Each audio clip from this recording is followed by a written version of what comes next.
Ready 1 2 3 4.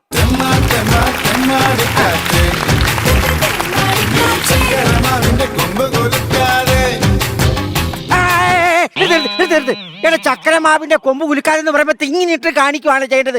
ചക്രമാവിന്റെ കൊമ്പ് കുലുക്കാന്ന് പറയുമ്പോ ഇങ്ങനെ കുലുക്കണം. എന്റെ മാഷ ആ പാട്ടിനകത്ത് കവി പറഞ്ഞേക്കുന്ന കുലുക്കാതെ എന്നാണ്. എന്റെടാ കവി ഉദ്ദേശിക്കുന്നത് അതല്ല.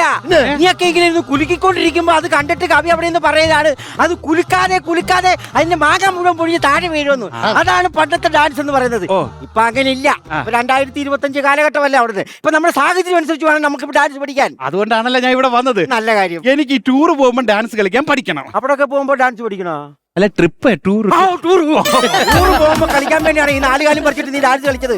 ഇവിടെ കാല് ഉപയോഗിക്കരുത്. ഇല്ല. പിന്നെ നമ്മൾ ബസ്സിനകത്ത് ഡാൻസ് കളിക്കുമ്പോഴത്തേക്കും ഈ കാല് പറിച്ചിട്ട് ആടുമ്പോഴത്തേക്കും ടൂർ നമ്മൾ പുറത്തു പോകും. പിന്നെ നമുക്ക് കാല് വേണ്ട വേണ്ട കാല് ശരിയായിട്ട് നിർത്തണം. നമുക്ക് 3 അവയവങ്ങൾ മാത്രം മതി. നമുക്ക് ഇടുപ്പ്, കയ്യ്, തല. അല്ല കൈ തല ഓക്കെ. ഇടുപ്പെന്തിനാണ്? എടാ ഇടുപ്പിനാണ് ബലമിരിക്കുന്നത്. നമ്മൾ എവിടെയെങ്കിലും ഒരു കമ്പിയോ സീറ്റോ കണ്ടു കഴിഞ്ഞാൽ അവിടെ ചാരി ചെന്നങ്ങ് നിൽക്കണം. നിന്ന് കഴിഞ്ഞിട്ട് വേണം നമ്മൾ വേണ്ട ഡാൻസ് കളിക്കാൻ. എങ്ങനെയാണെന്നറിയാം? തെമ്മ തെമ്മ തെമ്മാടിക്കാറ്റേ ചക്കരമാവിന്റെ കൊമ്പ് കുലുക്കാതെ. നിന്റെ ആ കൊമ്പ് കുലുക്ക് ഫ്രണ്ട് ഇരിക്കുന്ന പെങ്കൊച്ചങ്ങാനും കണ്ടിട്ട് നിന്റെ ഇഷ്ടപ്പെട്ട് നിങ്ങൾ കല്യാണം കഴിച്ച് പിള്ളേരും ഒക്കെ ആയിട്ട് നിങ്ങൾ പിന്നെ കുടുംബമായിട്ട് ടൂറിന് പോകാലോ. രാശേത് എവിടെ കയറി പോണു? ശരിയാണ്.